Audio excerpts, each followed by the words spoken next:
Ayan mga idol. Ito mga idol yung mga common coins. Ayan po. Ito ang ganda nito mga idol. Bio.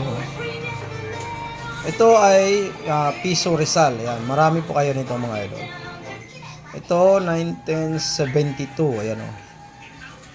Mga common coins po ito mga idol. Itong 1972 Rizal, ang bilihan po nito or ang bintahan, mataas na po yung 5 peso isa mga idol.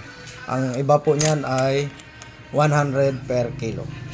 Yan. Ito naman mga idol yung 1890 tsaka 1990. Ika 100 taong kaarawan. Ayan, 2 peso.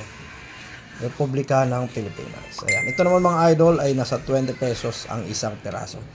Depende po yan sa ganda. Pag pangit na po ay mura po yan mga idol. Ayan. Ito naman mga idol. Ayan o. Yung ika 400 taong Antipolo Rizal. Ayan. 1591 at saka 1991. Ayan. 1 peso. Republika ng Pilipinas. Ito po mga idol ay mga nickel. Copper nickel. Ayan. Ito naman ay nasa 10 piso isa mga idol. Pag ganito maganda po. Ayan.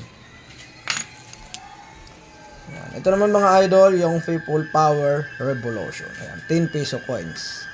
Meron po nitong 500 peso coins. Yun po yung mahal mga idol. Nasa 10k pataas. Depende sa ganda ng coin. Ito naman ay mataas na po nito. 20 pesos ang isang peraso. Ayan. Ayan po yan silang mga common coins mga idol. Ayan. Yang 5 peraso na yan mga idol.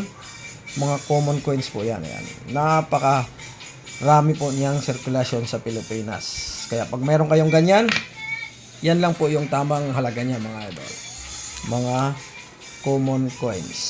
Minsan po ay hindi po binibili ng ating mga kolektor. Kaya pag nag-send po kayo ng picture sa kanila, hindi po nila yan pinapansin mga idol.